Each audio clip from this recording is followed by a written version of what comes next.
My name is Rachel, and I've been holding on to this story for far too long. If you've ever thought a family dinner was the worst place for a fight, you've never seen what I saw that night. It happened on a freezing November evening in the heart of Ohio. The dining room was warm from the heat of the oven, the scent of roasted turkey and buttery rolls filling the air. Silverware clinked, wine glasses shimmered under the chandelier. 12 members of my husband's family sat around the long oak table perfectly set for Thanksgiving, laughing, gossiping, and pretending we were one big happy family. I was halfway through passing the cranberry sauce when it happened. The sound cracked through the air like a rifle shot, sharp, violent, and completely out of place. For a second, I didn't even realize it had been his hand connecting with my face. My cheek burned instantly, the sting radiating down my jaw, and I stumbled back into the wall. The room froze. Forks hovered, mid-air, eyes widened in slow-motion shock. Well, some eyes. My mother-in-law's lips curled into something that might have been a smirk. My brother-in-law chuckled under his breath. My sister-in-law rolled her eyes as though my pain was some petty inconvenience to her holiday. And then from across the room his voice thundered, "Don't you ever embarrass me in front of my family again?" He was standing over me now, chest-heaving, hand still half raised like he was ready to strike again. His breath reeked of whiskey. I tried to process what had just happened, tried to tell myself to stay calm, to keep the mask on. That's what I'd done for years, pretend. Pretend for the sake of peace. Pretend for the sake of our daughter. Pretend because in this family, the one who broke the image was the one at fault. But that night would be different. From the far corner by the big bay window came a voice so steady and sharp that it sliced through the thick, choking silence. "Daddy!" Every head turned. My daughter Emily was standing there with her tablet clutched tightly to her chest. Her dark eyes, my eyes were locked on him, unblinking. There was no fear in them, only something colder. "You shouldn't have done that," she said. Her tone was even calm in a way that made my skin prickle. I saw him falter. Just for a second, the swagger, the control, the confidence gone. "What are you talking about?" he barked, but his voice cracked. Emily tilted her head, studying him with a precision that didn't belong to a child. "Because now," she said, "Grandpa is going to see." The temperature in the room dropped. My husband's face lost color. Confusion flickered through the relatives, but behind it I caught something else, a flicker of fear. "What are you talking about?" he demanded again. Emily didn't answer. Not yet. She simply hugged the tablet closer, and in that moment I realized something had been set in motion, something I couldn't stop and maybe didn't want to. And if you're hearing this right now, I want you to remember sometimes the moment your life changes forever doesn't start with a plan. It starts with a sound you'll never forget, and a truth that refuses to stay hidden. Before we go any deeper, I'd love to know, where in the world are you listening from right now? Drop it in the comments. And if you've ever believed that silence protects you, stick around. You might change your mind after hearing the rest of this story. Because this was only the beginning. Emily's words didn't just hang in the air, they detonated there like a quiet explosion no one could see coming. "Grandpa is going to see." It was the kind of sentence that changed the temperature of a room. The conversation stopped. Forks dropped against porcelain.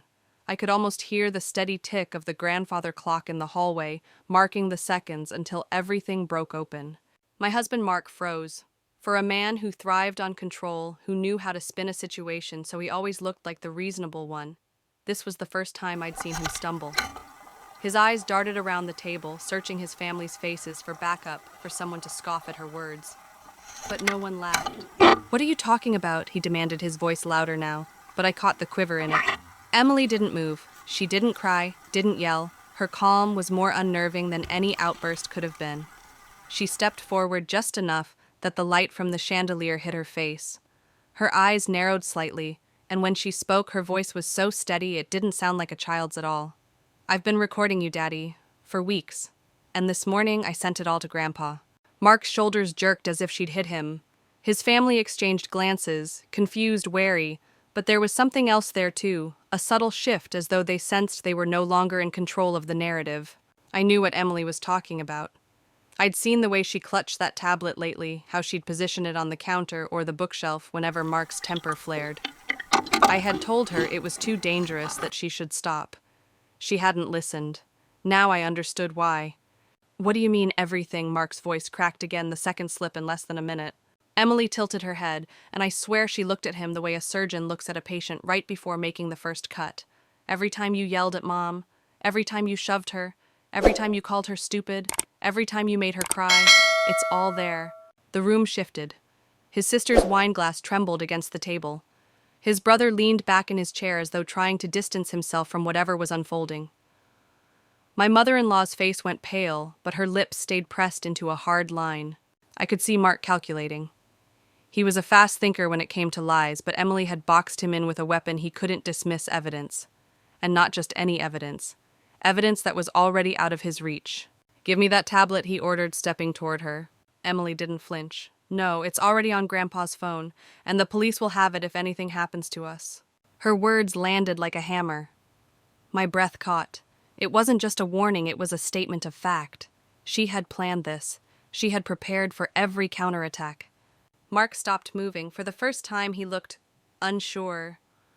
"Why would you do something like this?" Emily's gaze didn't waver. "Because you hurt my mom. Because you scare her.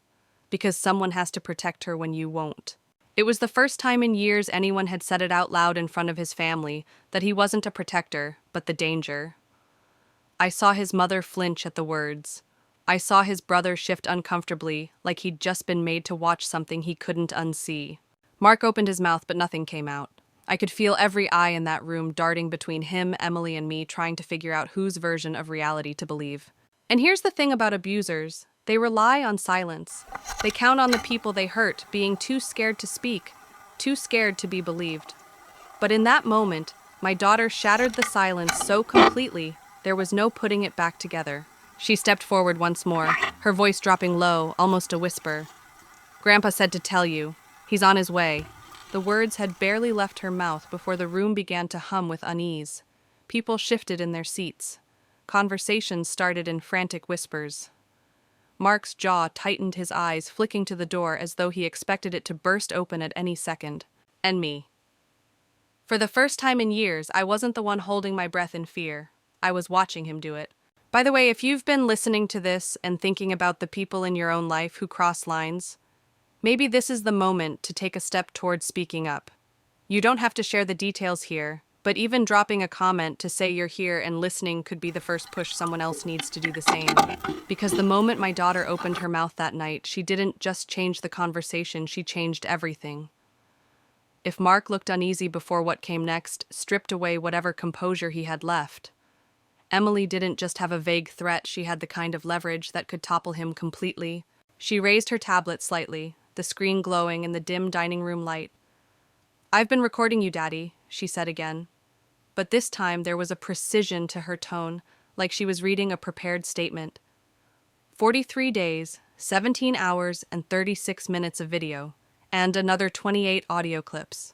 The exactness made the room still in a way I can't quite explain. You could hear someone swallow across the table.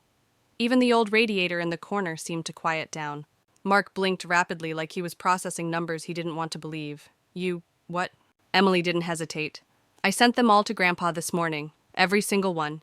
He has them on his phone. They're backed up in cloud storage, and they're with Mrs. Dawson too." I felt my stomach tighten at the mention of Mrs. Dawson, Emily's teacher. This wasn't just a family matter anymore. My 9-year-old had looped in an outside adult, someone mandated by law to act if she suspected abuse. Mark's mother, Patricia, shifted in her chair. "Emily, honey, I'm sure you're mistaken." "No, I'm not," Emily cut in, her voice unwavering. "I know exactly what I've been doing." She took a deep breath and went on. "I recorded the night you threw the remote at Mom's head because dinner was late. I recorded when you pushed her into the wall in the kitchen. I recorded when you called her useless in front of Aunt Linda. And when you said no one else would want her." Mark's jaw clenched so tight a muscle in his cheek twitched. "You little—" "Don't," Emily interrupted, her tone flat. "If you try to take my tablet, it won't matter. Grandpa already saw the worst ones. And if you touch me or Mom, the police will get them too." I could see the shift happening around the table. His family, who had always treated me like the weak link, were no longer entirely on his side. There was a new energy in the room, an awareness that they were witnessing something dangerous for him, something irreversible. Mark's brother Stephen cleared his throat. "Is this true?" he asked, his voice low. Mark didn't answer. Instead, he took a step toward Emily. "You've been spying on me in my own house. You think that's okay?" "It's not spying when you're protecting someone," she shot back. "Grandpa says family protects each other." And there, it was the connection that made all of this click into place. My father, a retired Marine colonel, had always been Emily's hero. He'd taught her chess when she was 5, told her stories about standing up to bullies, and drilled into her that courage meant doing what was right even when it scared you. Mark's eyes darted to me, searching for a way to shift the blame. "You put her up to this." I shook my head slowly. No, this was all her. For a moment, I almost felt sorry for him, not because he didn't deserve what was coming, but because it was dawning on him that his 9-year-old daughter had outmaneuvered him. Emily took one more step forward, holding the tablet like a badge of authority. "Grandpa said to tell you something else." She said, her voice low enough that people leaned in to hear. "He said real men don't hurt women and children, and that bullies who hide behind closed doors are cowards." The words landed like a physical blow. Mark flinched. His sister's eyes widened. Patricia's hand went to her mouth. Then Emily glanced at the screen as if checking the time. "He also said to tell you," she added, "that he's on his way." That was the breaking point. A ripple went through the room. Murmurs, chairs, shifting, people exchanging quick, nervous looks. Mark's breathing quickened, and for the first time in years I saw genuine fear in his eyes. And for me, it was the first spark of hope I'd felt in a very long time. If you're listening to this and thinking no one would believe you if you spoke up, remember this evidence changes the game. Even when you feel outnumbered, one undeniable truth can tilt the entire balance of power. Mark didn't know it yet, but the balance in our home had just shifted. And it wasn't shifting back. 3 years. That's how long I had been living in a cage without bars, one built from manipulation, humiliation, and fear. The kind of prison where you could walk out the door any time. But you didn't because the walls had been built inside your head.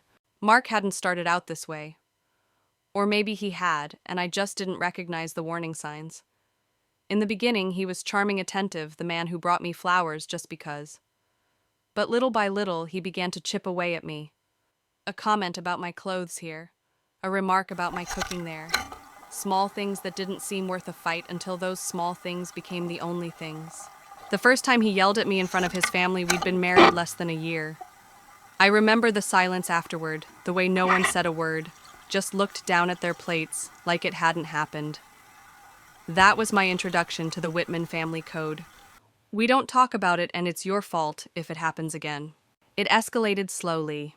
A shove in the hallway when I disagreed with him. A tight grip on my arm during a party when I interrupted him. Each time I convinced myself it wasn't that bad. I'd grown up with a father who told me to pick my battles, so I told myself this was just one more. But there was something more sinister at work, the way his family reinforced the idea that I was lucky to be with him.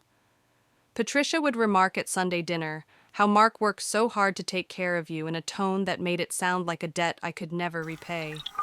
His sister Linda would lean across the table and whisper about how I should be grateful, because men like Mark don't come along twice. They didn't just excuse his behavior, they polished it until it gleamed. And I, for reasons I still struggle to understand, let them. Part of it was the isolation. Over the years, my world shrank to the size of his approval. Friends drifted away because Mark didn't like them. My family stopped visiting because they made him uncomfortable. The people I interacted with most were the very ones who backed him no matter what. Then Emily was born, and I told myself things would get better. He wouldn't want our daughter to see him lose his temper. But the truth, he just became more careful about when and how he showed it.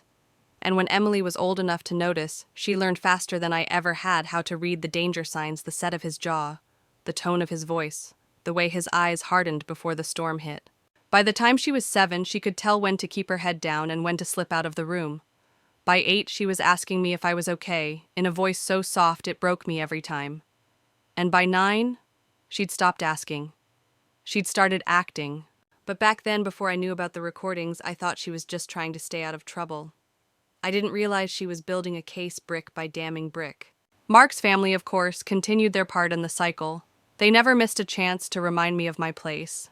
I'd hear things like, "Not everyone's cut out for a career," or "You're lucky Mark doesn't expect more from you." And every time they said it, I'd nod because fighting back meant giving them another reason to label me the problem. That night at the Thanksgiving table, when Emily spoke up, the look on their faces told me something I'd never dared hope they weren't prepared for the truth to be said out loud. And maybe that's why her words hit so hard. Because in that room full of people who had spent years pretending not to see my 9-year-old daughter, was the first one to name exactly what was happening. If you've ever found yourself surrounded by people who normalize the worst parts of your life, know this silence isn't neutrality, it's complicity. And the day someone breaks that silence, even a child, the entire structure starts to crack. Emily had just taken a sledgehammer to ours. Long before that night, Emily had been watching. Not in the casual way a child notices her parents, but with the intense, almost clinical focus of someone gathering information for a reason. I didn't see it at first. I was too busy managing the daily minefield of life with Mark. But looking back, I can trace it. It was in the way she'd glance at him the moment he walked through the front door, scanning his face for clues. The way she'd freeze if he cleared his throat in that sharp, deliberate way. The way her little shoulders would tense when the house went too quiet because in our home, silence wasn't peace. It was the storm pulling in. She'd learned all the tells. The set of his jaw meant he'd found something to criticize. A certain tightness in his voice meant he'd been drinking. The way he dropped his keys on the counter, loud, hard, meant his temper was already smoldering. And when she noticed these signs, she didn't just retreat. She remembered. One Saturday morning, I caught her at the kitchen counter with her math workbook open. Mark was upstairs yelling for me to find his wallet. She didn't even look up from her paper when she asked Mom, "Are you okay?" The question was so simple, so innocent, that it landed in me like a stone. I gave her my usual answer, "I'm fine, sweetheart." But she didn't believe me. Her pencil stilled over the page. "No, you're not." It wasn't a challenge. It was a statement of fact. And for a moment it scared me how certain she sounded. Mark stomped down the stairs, still muttering about how I misplaced his things. He paused when he saw Emily looking straight at him. Something flickered in his expression, maybe shame, maybe irritation, but it passed quickly. "Go to your room," he told her. "I'm doing homework here," she replied without looking away. His jaw tightened, now. She packed up her books slowly, deliberately, and as she passed me, she gave my hand a quick squeeze. It was so small a gesture I almost missed it. But there was something in it, a quiet "I see you." At the doorway she paused, turned back toward him and said, "Be nice to Mom." It was such a simple sentence, but it carried a weight I don't think he expected from a 9-year-old. And in that instant, I realized she wasn't just aware, she was willing to push back. After that, I started noticing how she placed her tablet in certain spots when he was home, on the kitchen shelf angled toward the dining room, on the coffee table pointed toward the couch. I thought she was just watching videos. I didn't know she was documenting. She never stayed long when things escalated. She'd disappear to her room, close the door. But her absence didn't mean she wasn't paying attention. Later, she'd ask questions about what he'd said, what he'd done, like she was logging every detail in her mind. That was the thing. Emily didn't react like a frightened child anymore. She moved like someone with a plan. And I didn't understand it then, but now I know she was training herself to read the battlefield before she made her move. By the way, if you're following this, and it reminds you of someone in your own life, I want you to know this awareness is the first step toward change. Sometimes the people we underestimate are the ones quietly gathering the truth, waiting for the right moment to bring it into the light. That's what Emily was doing. And when that moment came, she wouldn't just defend herself, she'd defend me too. The Family Traditions Project seemed harmless enough when Emily first mentioned it. She came home from school one afternoon, dropped her backpack by the couch, and said, "Mom, we have to make a video about our family for class." I smiled, relieved to have a normal conversation for once. "That sounds fun. What kind of video?" She hesitated for just a fraction of a second, long enough for me to notice, not long enough for me to question it out loud. "It's about how families spend time together, how they talk to each other. Mrs. Dawson says we should record real moments, not staged ones." I remember nodding, thinking it would be easy enough. I didn't realize she'd just handed herself the perfect cover for what she'd already been doing. From that day on, her tablet was always close by. In the living room when we were watching TV, in the kitchen while I cooked at the dinner table, even when we had guests. If Mark asked about it, she'd say, "It's for my project," and he'd grunt and let it go. At first I didn't see the pattern, but then I noticed how she angled the tablet not toward the food, not toward the decorations, but toward the people. Toward him. And whenever his voice sharpened or his body language shifted, her eyes would flick to the screen to make sure it was still recording. There was one night in particular. Mark came home later than usual, smelling like whiskey and cigarettes. I was setting the table when he started in, complaining about the house being messy, the dinner being late, his tie being misplaced. Emily sat on the couch with her project, the tablet propped on the armrest. She didn't say a word, didn't look up, but I caught the tiny red light blinking at the edge of the screen. When he slammed his hand on the counter, the sound made me jump. She didn't flinch. She just adjusted the angle of the camera. I didn't stop her. I told myself it was harmless. I told myself she was just being thorough for her class. But deep down, some part of me knew she wasn't doing this for school. She was building something. A week later, she asked if she could film in the dining room during Sunday dinner with Mark's family. "It'll be good for the project," she said. "Big family gatherings are part of traditions." I agreed because what harm could there be? That night, the insults started small, Patricia commenting on my rustic decor, Linda asking if I'd ever considered going back to school just to keep busy. I laughed it off like I always did, but Emily didn't. She kept her tablet steady, capturing every raised eyebrow, every smirk, every cutting remark. Later, after the dishes were done and Mark had gone to bed, Emily came into the kitchen. She set the tablet down in front of me and hit play. There I was on screen, smiling tightly while Patricia called me simple, while Linda laughed about how Mark married down. And there was Mark sitting silently, not once stepping in. My stomach turned. "Why are you showing me this?" I whispered, because she said simply, "People forget what they say until they see it." It wasn't just about catching him in a bad moment. She was documenting the entire system that allowed him to be who he was. And she was doing it under the perfect disguise, an innocent school project no one would question. If you're listening to this and you've ever felt powerless in your own home, think about this. Power can come from the smallest acts, from the quiet work no one notices until it's too late to stop. Emily's project wasn't just for class anymore. It was a shield, and soon it would become a sword. Emily has always adored my father, her Grandpa Joe. To her, he wasn't just family.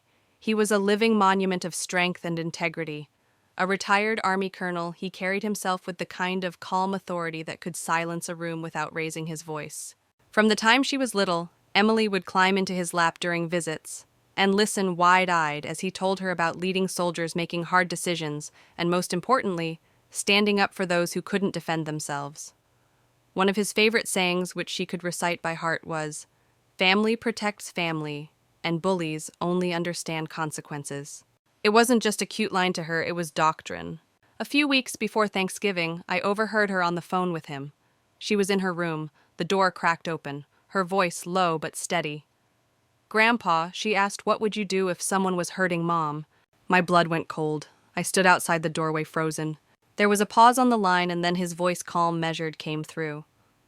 "What do you mean, sweetheart? Is someone bothering her?" She hesitated. "It's just for my school project, hypothetically." Another pause. I could hear the shift in his tone, the way soldiers must have heard it when orders turned serious. "Well, hypothetically, anyone who hurt your mother would have to answer to me. You know that, right?" "Yes. And you know I'd never let it slide, especially if it was someone in the family." "Yes, Grandpa."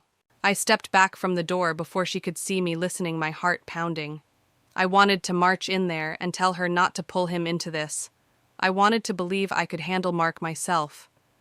But a deeper part of me, the part that had been shrinking for years, felt something else.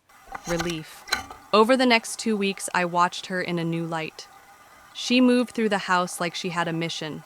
She was still my sweet little girl, but there was steel in her spine now.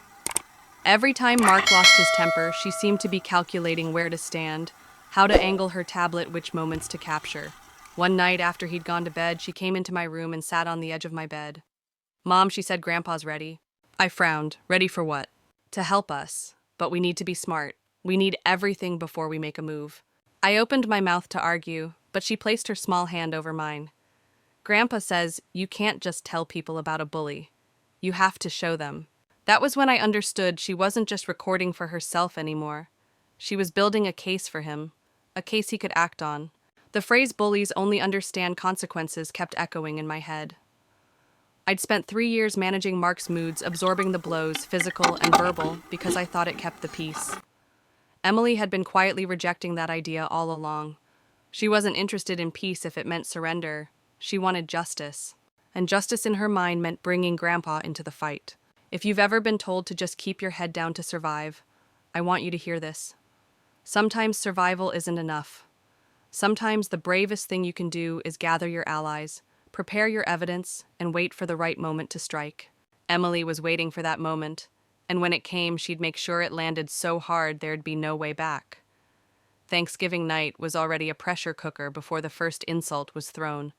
Mark's family had a talent for making any gathering feel like a performance, and I was always cast as the supporting character, dutiful wife, smiling hostess, silent target. They arrived in waves, each carrying dishes and a different brand of judgment. Patricia swept in first, her sharp eyes scanning my living room as if searching for flaws. "You've changed the curtains," she said with a tight smile. "Very casual." Linda followed, leaning in for a hug while whispering, "You look tired, not sleeping well." She let her gaze drift down my outfit as if confirming some private theory about my inadequacy. Mark played his role flawlessly, charming, relaxed, laughing at his brother's jokes. He never once stepped in when the comments came, never once deflected their digs. And that silence was almost worse than the words themselves.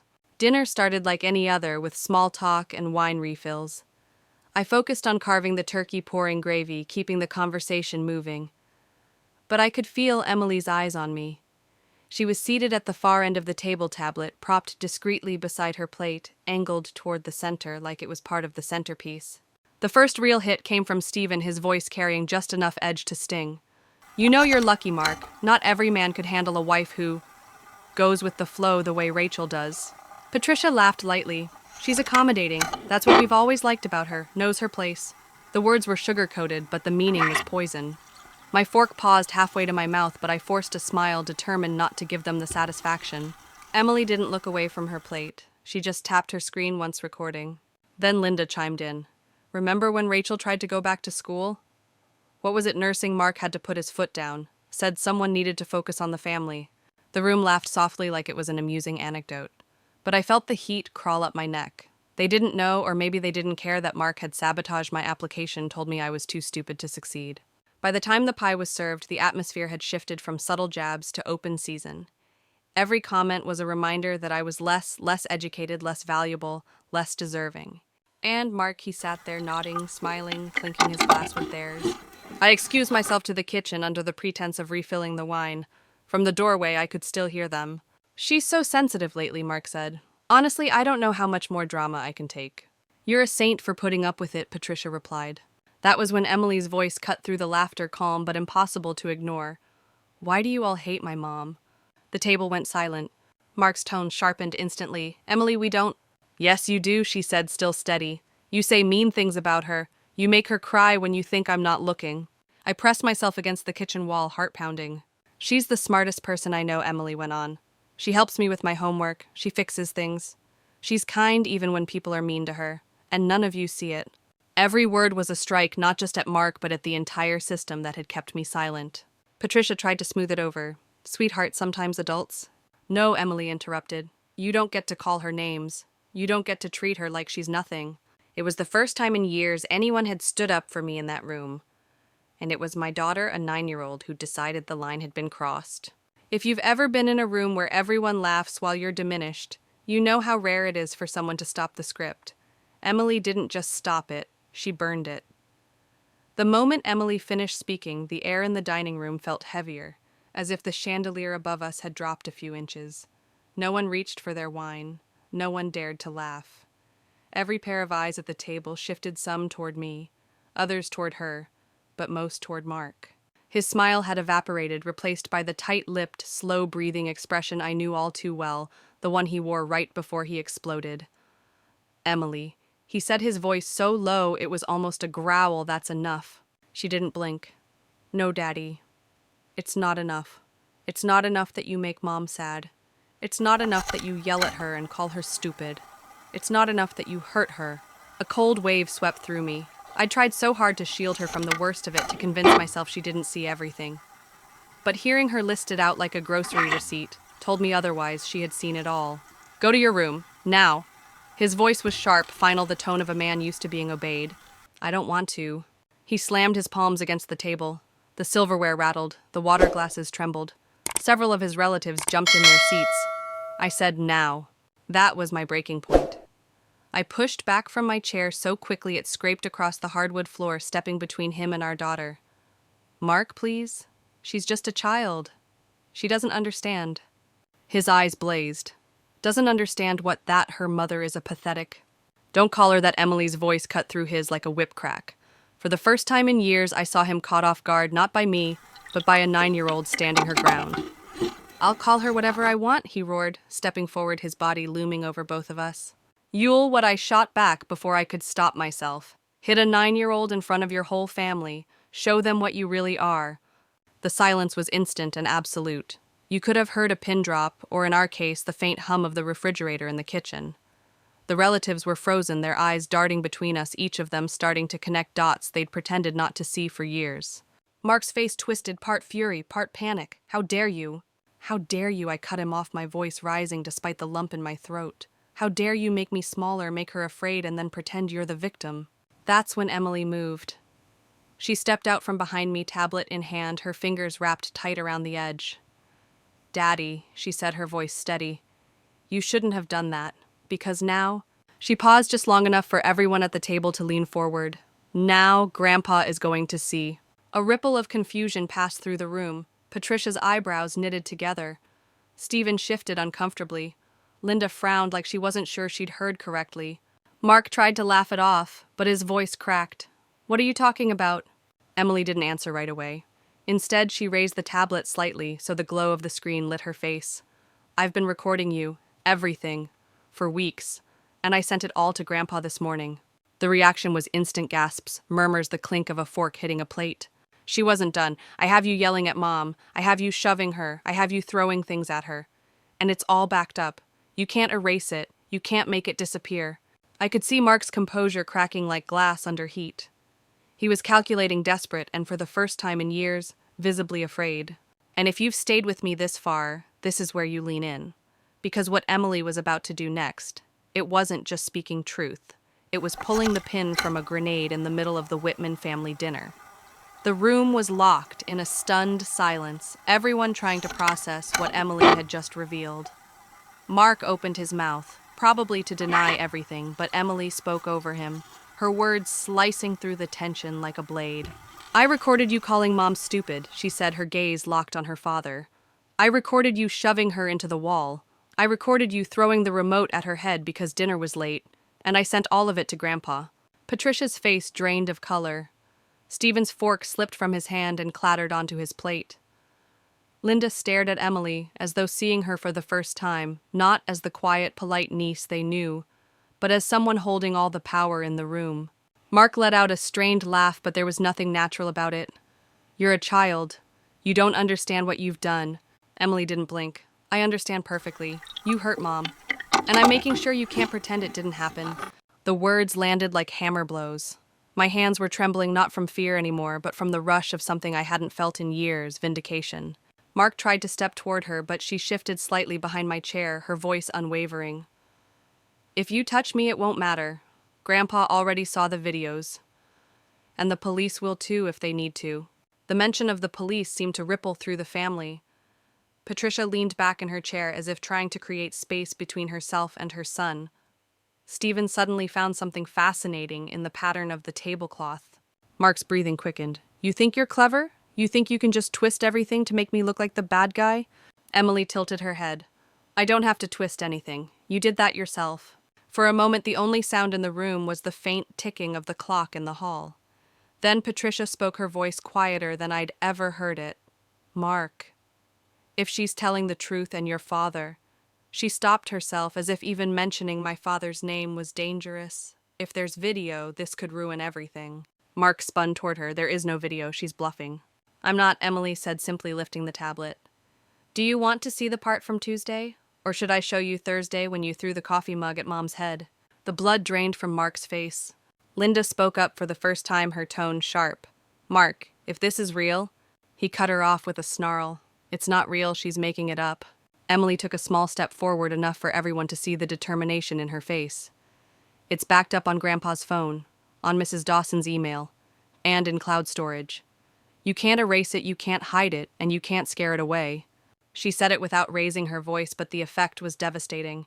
I could see the shift happening in real time, Mark losing control, his family realizing the story they'd been told for years might not be the truth.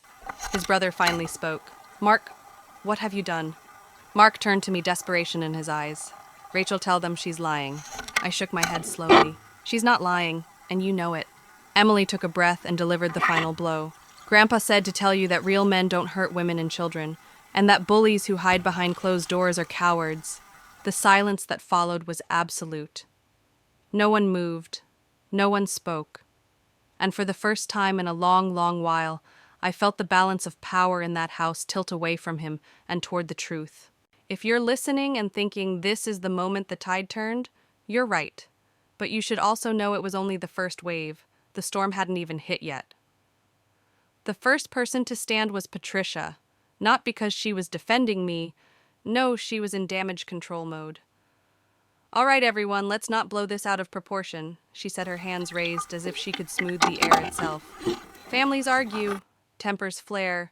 We don't need to involve outsiders." "Outsiders," Emily shot back, still holding the tablet. "Like the police or Grandpa?" Patricia's eyes narrowed. "Sweetheart, this isn't the sort of thing we want to air in public. It'll ruin reputations." I could feel the heat rise in my chest. Reputations. After everything Mark had done, that was her concern. "Patricia," I said, my voice low but steady, "your son has been hurting me for years. Your grandchildren have seen it. And your solution is to keep it quiet." She flinched but recovered quickly. "Rachel, you're emotional.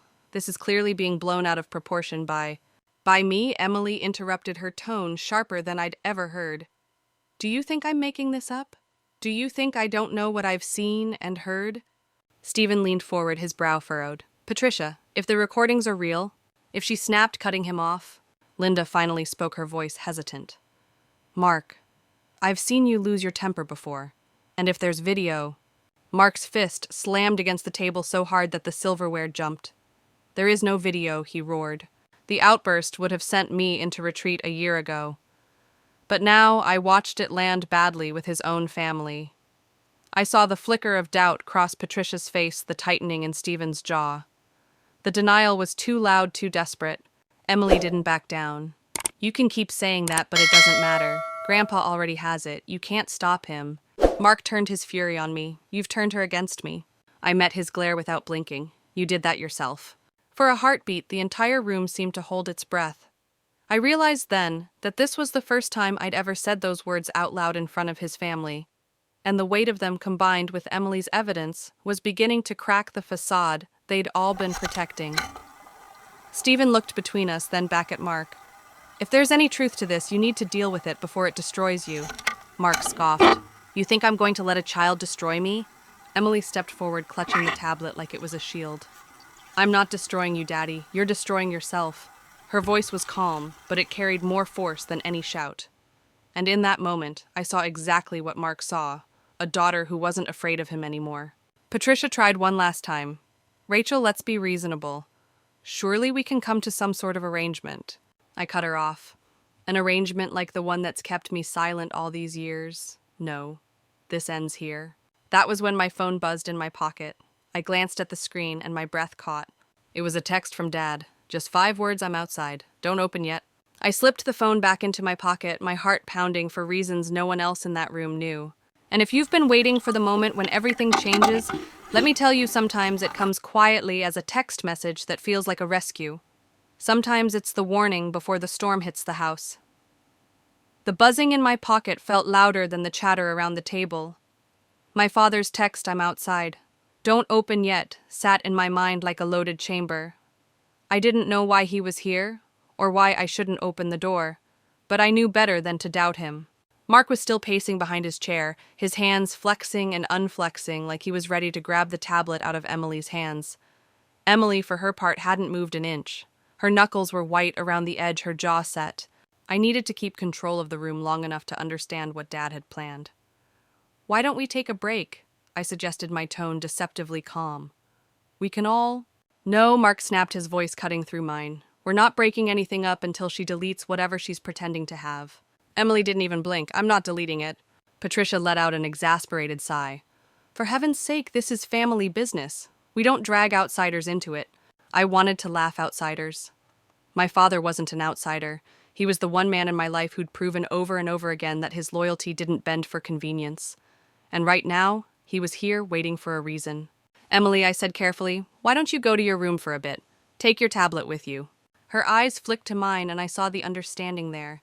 She wasn't just a child caught in the crossfire, she was part of the strategy. Slowly, she slid the tablet into her backpack and stood, but instead of heading upstairs, she walked toward the kitchen, slipping out of sight. Mark tried to follow, but I stepped in front of him. Let her cool down. She's not going anywhere. You think you're in control here? He sneered. You think your little stunt is going to... The sound of Emily's voice interrupted him. Grandpa says he's coming in. Every head in the dining room turned toward the kitchen doorway. And then just like that, my father was there, still broad-shouldered despite his age, his presence filling the space in a way that made everyone instinctively straighten. He didn't shout, didn't demand anything. He just looked at Mark and said, "We need to talk." Mark's mouth opened, but no words came out. I've seen the videos, Dad continued, his voice level, almost conversational. All of them. He glanced around the table. And before anyone here tries to tell me it's a misunderstanding, let me be clear, I know what abuse looks like. I've dealt with men like you before. The silence was suffocating. Patricia's lips pressed into a thin line. Stephen stared down at his plate. Linda looked like she might be sick. Mark tried to recover. This is between Rachel and me. No, Dad said sharply, his eyes narrowing. This is between you and the truth. And the truth doesn't care about your excuses. Emily stepped into the room, standing just beside him, her chin lifted. I told you, Daddy, she said quietly. You can't scare this away. Dad's gaze shifted to me, and for the first time that night, I felt something close to safe. I'll handle it from here, he said. Then to Mark. You have two choices, walk away now, or have every second of those recordings played for people who can make sure you never hurt them again. Mark's jaw clenched, but for the first time since I'd known him, I saw real fear in his eyes. If you've been holding your breath thinking this was the moment it all came to a head, you're close. But trust me, the real breaking point was still minutes away. And when it came, there would be no going back. Mark's eyes darted between my father and Emily the way a trapped animal looks for an exit. But the room was quiet, heavy, and there was no way out that wouldn't cost him. You're bluffing, he finally said, though his voice lacked conviction. Dad didn't flinch. Try me. Mark's gaze shifted to his mother. Patricia, tell him he can't just come in here and... Patricia's expression was unreadable. Mark, if there are recordings, you need to deal with this. Quietly. Emily stepped forward, her voice calm but cutting. It's not going to be quiet. You made sure of that. I could feel the tension winding tighter. This wasn't just confrontation, it was the last step before something broke. Dad leaned in slightly, his tone even but unyielding. I know your type. You feed on fear. But here's the problem, you've been feeding on the wrong people. I've spent a lifetime protecting the ones I love, and I don't lose. Mark's jaw worked, his fists clenching at his sides. You think you can threaten me? It's not a threat, Dad said, straightening. It's a promise. And unlike you, I keep mine. The room felt smaller somehow, everyone's eyes locked on the two men. I realized in that moment I was holding my breath. Emily reached into her backpack and pulled out the tablet, powering it on. You want me to play the one from last Tuesday? She asked, her finger hovering over the screen. Or should I start with the one where you called Mom? Stop, Mark's voice cracked the word more plea than command. The shift was immediate. The man who dominated this house for years suddenly looked smaller, cornered. I saw his control unraveling in real time. You think you can embarrass me in front of my family, he spat. Emily didn't back away. I think you embarrassed yourself. I just made sure you couldn't hide it. Dad's voice came again, quieter this time, but heavier. Last chance. Walk away. Mark glanced around the table at Patricia, who wouldn't meet his eyes. At Stephen, who looked disgusted. At Linda, who sat rigid with her arms crossed. The walls were closing in, and he knew it. For a moment, I thought he might lunge, might make one last grab for control. But instead, he did something I never expected. He sat down. His shoulders slumped, his head dropped into his hands. No apology came, no admission, just silence. Dad looked at me, his voice steady. Rachel, you and Emily are coming with me tonight. We'll talk about the rest later. Mark lifted his head, his eyes bloodshot. You can't take them. Dad's gaze was ice. Watch me. Emily slipped her hand into mine. For the first time that night, I didn't feel like prey. If you've been waiting for the moment the tables truly turn, this was it. Not with shouting, not with a dramatic outburst, but with a quiet surrender from a man who'd finally run out of ways to win. And yet I knew this wasn't the end, because walking out of that house would be one victory. Staying free of him would be another battle entirely. Leaving wasn't simple. Even after Mark's shoulders slumped and the fight drained from his face, there was still the logistics, the practicality of walking away from years of entanglement in one night. Dad's voice was calm but decisive. Go upstairs. Pack what you need for the next few days. Clothes, personal items, documents if you can get them. I'll handle the rest. I hesitated. I'm here now, he said, meeting my eyes with a look that brooked no argument. He won't touch you while I'm standing in this house. Emily didn't wait for further instruction. She bolted upstairs, her small frame disappearing 2 steps at a time. I followed, my legs shaking, adrenaline surging. In our bedroom, I threw open drawers, pulling out essentials with the kind of focus that only comes when you know every second counts. Downstairs, I could hear muffled voices, Patricia trying to persuade Dad to think rationally, Mark muttering curses under his breath. Emily came into the room with her backpack already stuffed. I got my school stuff and the photo album, she said. We can get the rest later. Her efficiency startled me. She'd been preparing for this maybe longer than I'd realized. When we went back down, Dad was standing by the door, his posture loose but ready like a man who'd been in enough confrontations to know when one could turn physical. Mark sat slouched at the table, avoiding my gaze. Rachel, Patricia began, you don't have to do this tonight. We can sort it out in the morning. I shook my head. I'm not staying here another night. Mark's voice came low and bitter. You'll regret this. I stopped my hand on the doorknob and looked at him fully. The only thing I regret is not leaving sooner. We stepped outside into the cool night air. Dad's truck was parked at the curb, the engine still running. As we reached it, Emily let out a long breath, the tension in her shoulders finally easing. Are we safe now? She asked quietly. Dad answered before I could. You're safer than you've been in a long time. But safety isn't just about getting out. It's about staying out. His words lodged in my mind as we climbed into the truck. I knew he was right. Mark wouldn't just fade away. He'd send messages, maybe try to twist the narrative with his family and friends. But he'd never again have the same access to us, not with Dad involved, not with the recordings locked away. As we pulled away from the house, I caught one last glimpse of him through the dining room window. He was standing there, alone, surrounded by untouched plates of food, his reflection fractured in the glass. Emily reached over and took my hand. We did it, Mom. I squeezed back. You did it. You were brave enough to tell the truth. And if you've ever had to leave behind the place you once called home, you know the strange mixture of grief and relief that follows. The grief for the years, lost the relief for the years you've just reclaimed. That night as we drove toward my father's house, I realized this wasn't just an ending. It was the fragile beginning of a life I thought I'd never get to live. Dad's house sat at the end of a quiet street, the kind where porch lights glowed warm and steady, and the only sounds were the hum of cicadas and the occasional bark of a neighbor's dog. Pulling into his driveway felt like crossing an invisible border from danger into refuge. When we stepped inside, the air smelled faintly of cedar and coffee, familiar and grounding. Emily dropped her backpack by the couch and immediately curled up against me. For the first time all night, I felt her body relax fully, her breathing slow and steady. Dad set his keys on the counter and looked at me. Tomorrow, he said, we start making this official. Restraining order copies of the recordings to the police, and we'll talk to a lawyer about custody. The words hit me like a wave relief tangled with fear. He's going to fight it, I said. Dad nodded. Of course he will. But he's already lost more than he realizes. And now he can't hide behind the walls of that house. Emily sat up, her eyes bright. Do we have to go back? I shook my head. No, not unless we have to for court. This is home for now. That simple sentence seemed to lift a weight from her small shoulders.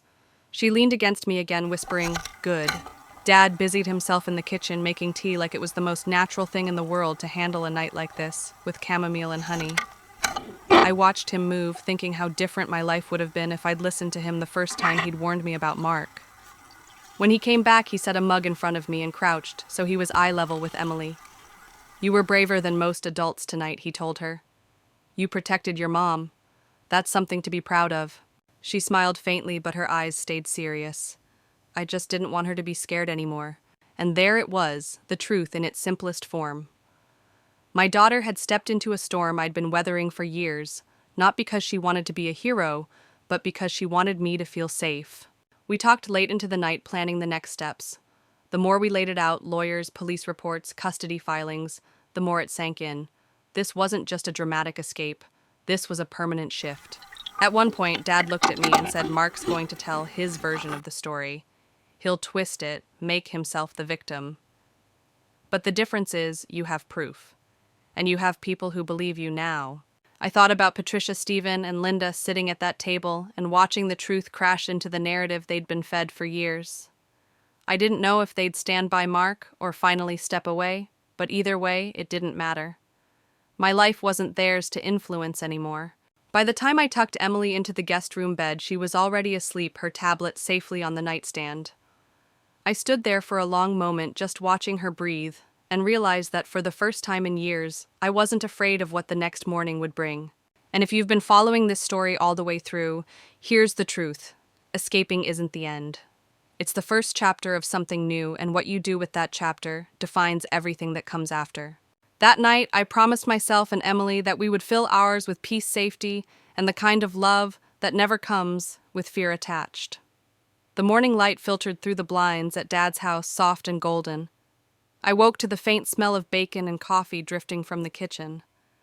For a moment, I didn't move, just let myself exist in the stillness, a kind I hadn't felt in years. Emily padded into the room in her socks, her hair a little wild from sleep. "Grandpa's making pancakes," she announced, her voice carrying that light, unguarded tone that only comes when a child feels safe. I smiled. Sounds perfect. Downstairs, Dad was at the stove, flipping pancakes with the kind of care usually reserved for delicate glass. He looked over his shoulder and grinned. "Morning." Thought we could use a proper start to the day. We ate together at the small kitchen table, sunlight spilling across the wood, the sound of forks on plates, and Emily's occasional giggles filling the room. There was no shouting, no tension, just the easy rhythm of family. After breakfast, we stepped outside. The air was cool, the sky impossibly blue. Emily ran ahead to explore the backyard, her laughter ringing like wind chimes. I stood beside Dad watching her and felt something shift inside me. It wasn't just relief. It was a sense of ownership over my life, a quiet certainty that we weren't going back, not to the house, not to the fear, not to him. Dad squeezed my shoulder gently. "You did the right thing," he said. I nodded, my eyes on Emily. We both did. And as she twirled in the grass, sunlight catching her hair, I knew we were exactly where we were meant to be, starting over together in a place where love didn't hurt.